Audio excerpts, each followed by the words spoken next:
नमस्कार। पिछले भाग में हमने देखा कि धैर्या संवाद के रहने का इंतज़ाम कर देती है और संवाद उससे कहता है कि तुम मुझे वहाँ का एड्रेस सेंड कर दो। धैर्या उसको वहाँ का एड्रेस सेंड कर देती है और संवाद उस एड्रेस को लेकर वहाँ से निकल पड़ता है। तो आइए आगे की कहानी हम सुनते हैं।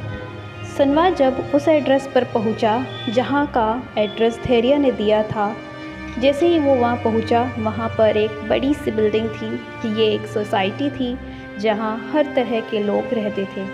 कुछ ही देर में संवाद ने अपनी गाड़ी पार्किंग में पार्क कर दी और खुद बिल्डिंग के लिफ्ट की तरफ बढ़ गया। उसका फ्लैट 17th फ्लोर पर था। जैसे ही लिफ्ट आकर रुकी वैसे ही संवाद उसमें एंटर कर गया और लिफ्ट को क्लोज करने का बटन प्रेस किया।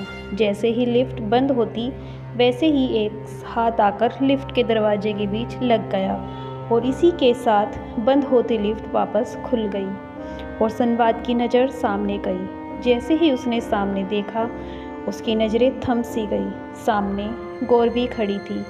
उसके फ़ोन पे किसी का कॉल आ रहा था, इसलिए वो फ़ोन को चेक कर रही थी और उसका ध्यान सामने नहीं गया और वो लिफ्ट में अंदर एंटर करती हुई बोली, 17th फ्लोर प्लीज़। कहते हुए उसने अपने फ़ोन को कान से लगा लिया और बोली, हाँ बोलो रोहन।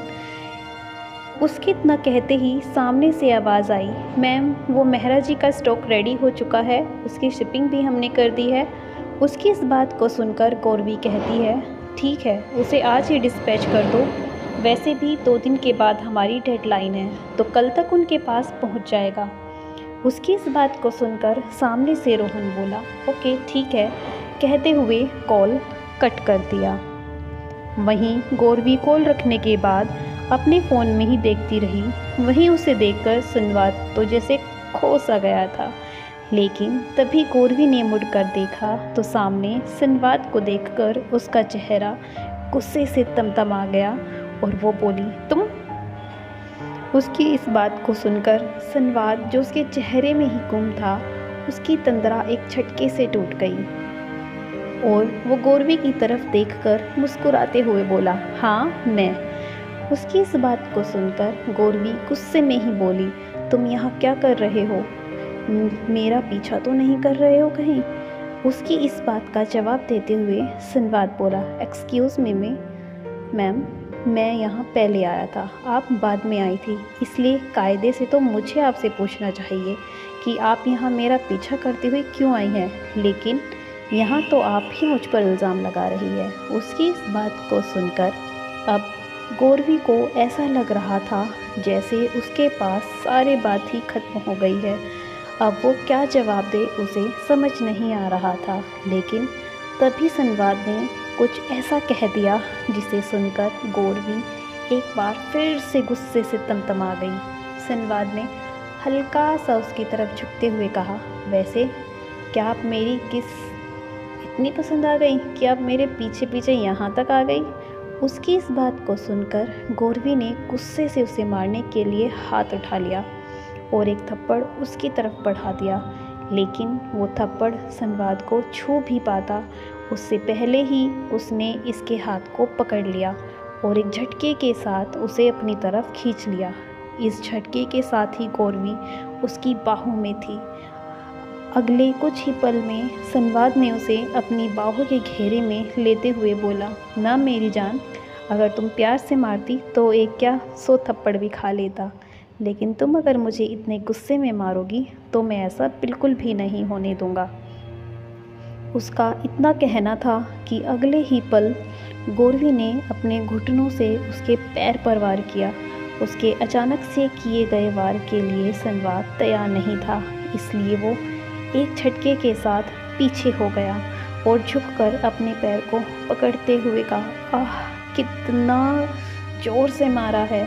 उसकी इस बात को सुनकर गौरवी भी उसकी तरह झुकती हुई बोली, आज के बाद मुझे कमज़ोर समझने की गलती बिल्कुल भी मत करना।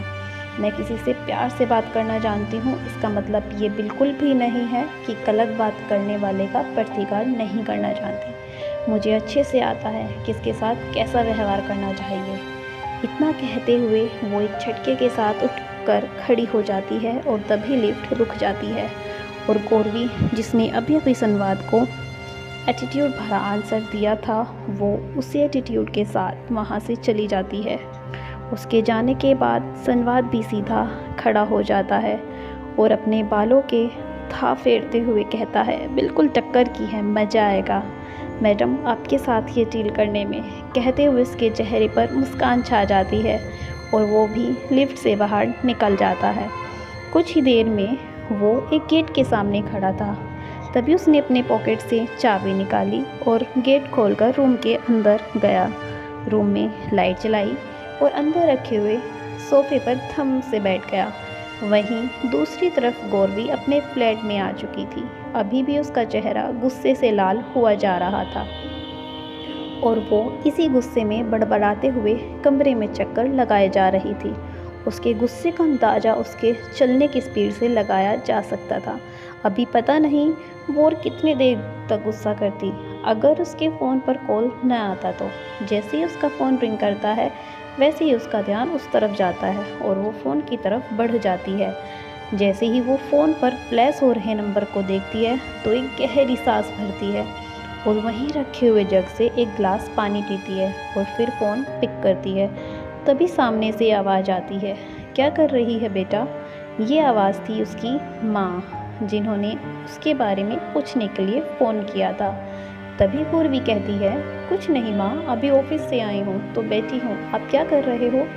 उसकी इस बात को सुनकर उसकी माँ कहती है, कुछ नहीं बेटा, बस अभी अभी तेरे डैड ने बताया कि तू आज वहीं रुकेगी तो सोचा फ़ोन कर लूँ। उनकी इस बात को सुनकर गौरवी मुस्कुरा देती है और कहती है, बढ़िया किया। वैसे अब मैं चेंज करने जा रही हूँ, थोड़ा फ्रेश होकर खाना बना लूँगी, आप फिक्र मत करना। उसकी इस बात को सुनकर उसकी माँ के चेहरे पर भी मुस्कान छा गई और वो बोली, ठीक है, फिर तो तुम फ्रेश हो जाओ, बाद में बात करती हूँ। इसी के साथ उन्होंने फ़ोन कट कर दिया। उनके फ़ोन रखने के बाद गौरवी ने भी फ़ोन को वहीं रख दिया और एक रूम की तरफ चली गई। तो आइए आगे देखते क्या होता है संवाद और गौरवी की कहानी में। धन्यवाद।